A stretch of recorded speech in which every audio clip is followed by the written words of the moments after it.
Marami sa atin ang katulad ni Roda Niegas. Sa pangangalakal ng basura, nakapagpatapos ng anak. Juliet Boyayaw, namatayan ng mga kapamilya sa landslide, pero muling nakabangon.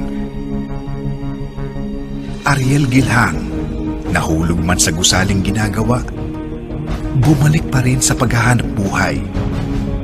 Nelda Abiera, nagmamaneho para makapagpaaral ng mga pamangkin.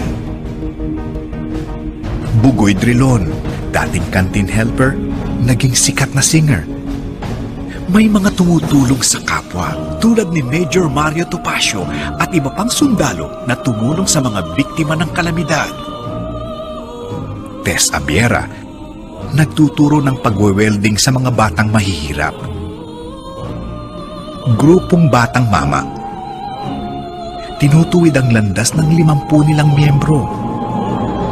Ustads Ibrahim Giamlud, imam at guro ng Quran. Efren Peña Florida, gamit ang kariton para makapagturo sa mga batang kalye. Mayroon ding ibinabandila ang dangal ng Pilipino, tulad nina Rubilen Amit,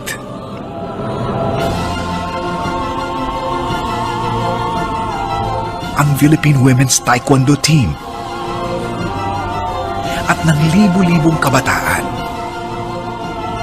Dahil sa inyo, ang ABS-CBN ay bilib sa Pinoy.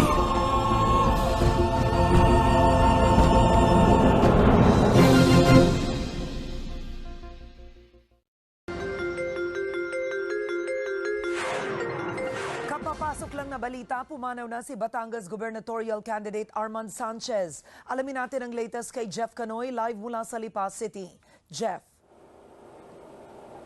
Karen, sa edad na 57 years old ay pumanaw na nga si dating Batangas Governor Arman Sanchez. Kaninang nangyari to kaninang alas 7:20 ng gabi dahil nga sa organ failure at cardiopulmonary arrest. Ito'y bunsod nga ng brain hemorrhage na nangyari sa kanya matapos siyang alta presyonin kahapon at isugod nga dito sa Mary Mediatrix Medical Center.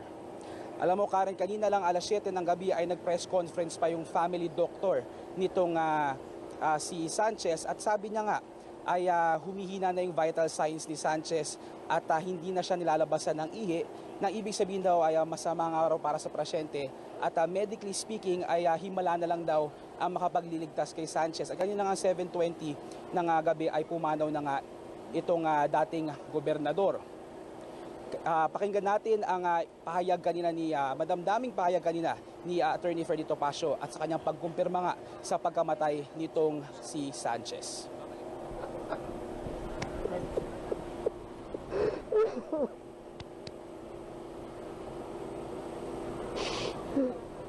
I just came